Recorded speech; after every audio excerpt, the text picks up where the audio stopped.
Panorama group, जो सोचता है वो करता है। आपके अपने सपनों का आशियाना। नमस्कार, आप देख रहे हैं सिटी पोस्ट लाइव। मैं हूं सृष्टि राज। चुनावी रणनीतिकार प्रशांत किशोर ने कई नेताओं को चुनावी जीत दिलाई, लेकिन अपने पहले ही चुनावी इम्तिहान में उन्हें करारी हार का सामना करना पड़ा। बिहार में जनसुराज पार्टी खाता भी नहीं खोल पाई। हालांकि जनसुराज की हार में जीत छिपी है। दरअसल प्रशांत किशोर ने खुद पहली बार चुनाव लड़ा। उनकी रैलियों में भारी भीड़ भी नजर आई। हालांकि नीतीश कुमार जैसे राजनीति के धुरंधरों के सामने में कमतर पड़ गए और जनता उन पर इतनी विश्वसनीयता नहीं दिखा पाई। बावजूद इसके वे कहीं ना कहीं जनता के दिल में छाप जरूर छोड़ गए, जिससे उनके लिए हार के बाद भी जीत के समान है। अब आइए जानते हैं विस्तार में इसके बारे में chief editor Shrikant Pratyush sir से। सर, कई दलों को चुनाव जितवाने वाले प्रशांत किशोर की पार्टी की बिहार में करारी हार क्यों हो गई? अब ये कहना बड़ा मुश्किल है। मुझे लगता है कि प्रशांत किशोर का ग्राफ बहुत तेजी से ऊपर बढ़ रहा था और जनसुराज बहुत मजबूती से आगे बढ़ रहा था। जो भी सर्वे आ रहे थे उसमें भी प्रशांत किशोर दूसरे नंबर पर दिखाई दे रहे थे, तेजस्वी यादव पहले नंबर पर दिखाई दे रहे थे।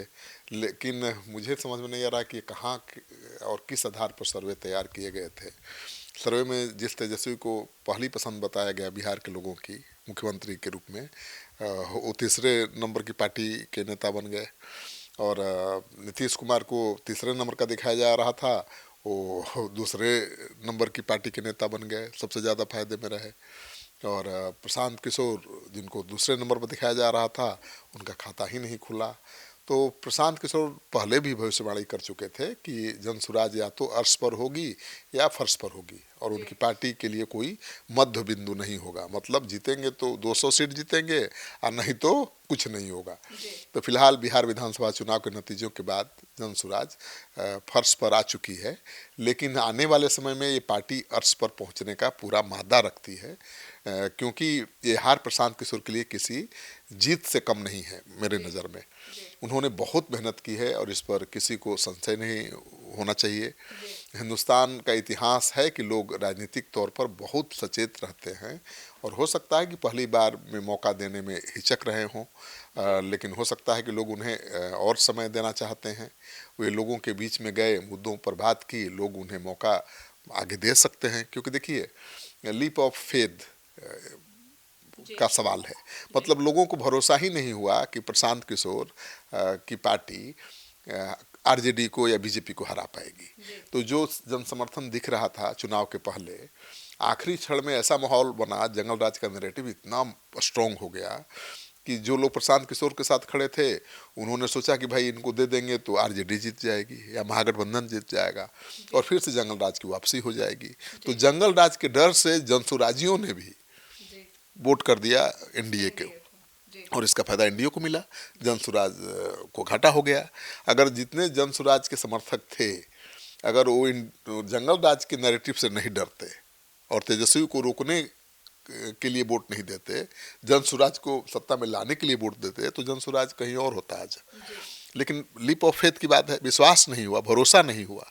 तो समय लगता है भरोसा होने में और मुझे लगता है कि प्रशांत किशोर को 15 लाख से ज़्यादा वोट मिले हैं। ये बड़ी बात है, छोटी बात नहीं है, क्योंकि 15 लाख लोगों ने तो हर हालत में उनके लिए वोट किया, वो जीते या हारे, ठीक है ना। तो मुझे लगता है कि ये 15 लाख वोट कब 1.5 करोड़ में बदल जाएगा कोई नहीं जानता है, लेकिन इसके लिए उनको मेहनत करना पड़ेगा और मैदान में अगले 4 साल तक डटे रहना पड़ेगा। तो सर, प्रशांत किशोर की वोट प्रतिशत आपने बताया कि 15 लाख वोट उन्हें मिले, तो प्रतिशत क्या थी?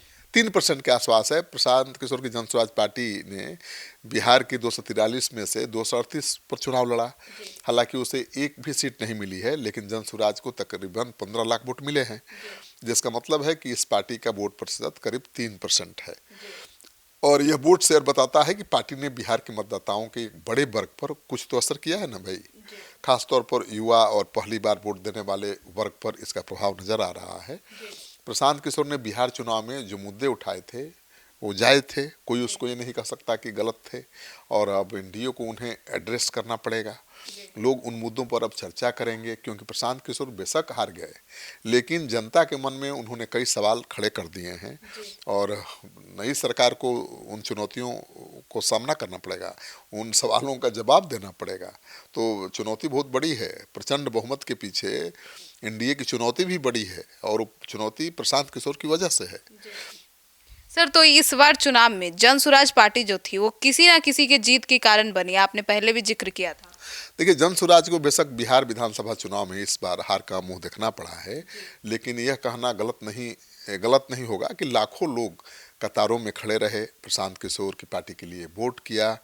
प्रशांत किशोर के पास ऐसी ही लाखों उम्मीदें हैं, जो हो सकता है कि खुद को इस बार हारा हुआ पाएं, प्रशांत किशोर डिमोरलाइज फील करें, लेकिन ये कहीं ना कहीं राजनीति में उतरे इस नए खिलाड़ी की एक शानदार शुरुआत मानी जाएगी, जो आगे चलकर जीत में भी बदल सकती है। और प्रशांत किशोर की पार्टी को जो 3% वोट मिले हैं, उसकी अहमियत समझ लीजिए। प्रशांत किशोर के जन सुराज की वजह से करीब 18 से 20 सीटों पर एनडीए को सफलता मिली है और महागठबंधन को 14 सीटों पर जन सुराज के कारण जीत मिली है, क्योंकि कई ऐसी सीटें हैं जिस पर एनडीए और महागठबंधन के उम्मीदवारों की जीत 1000 वोटों से हुई है या उससे कम वोटों से हुई है। बहुत ऐसी सीटें हैं जहां पर 10,000 वोट का मार्जिन है जीत हार में। तो प्रशांत किशोर की पार्टी ने लगभग 35 सीटों पर अच्छा प्रदर्शन किया है और उनकी पार्टी के कारण मुझे लगता है कि आरजेडी को भी फायदा हुआ है। नहीं तो कहीं आरजेडी जो अभी 25 पर है ना, 9 पर अटक जाता ठीक है, और जो कांग्रेस पार्टी 6 पर है वो कहीं 3 पर अटक जाती। सर, मतलब ये जंगल राज का नैरेटिव इतना स्ट्रांग कर दिया था एनडीए ने। बिल्कुल, जंगल राज का नैरेटिव तो पहले से मजबूत था, लेकिन जिस तरह से चुनाव के दौरान तेजस्वी यादव के लोगों ने हुड़दंग किया, जैसे उनकी जितनी सभाएं होती थी उसमें हुड़दंग दिखाई देता ही था। हरा गमछा बांध के और रैलियों में हुड़दंग, सभाओं में हुड़दंग, सड़क पर हुड़दंग, सोशल मीडिया में दिख ही रही थी कि रील बना करके हरा गमछा वाला गाना, बंदूक, गोली, काटा, रंगदार, क्या क्या गाने आ रहे थे। तो उसने और डरा दिया।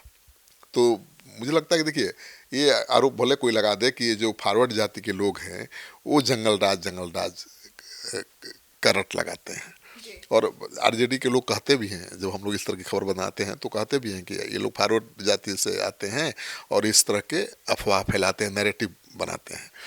लेकिन केवल फॉरवर्ड जाति के कारण थोड़े हार हुई है आरजेडी की। फॉरवर्ड जाति के लोग कहाँ वोट देते हैं आरजेडी को?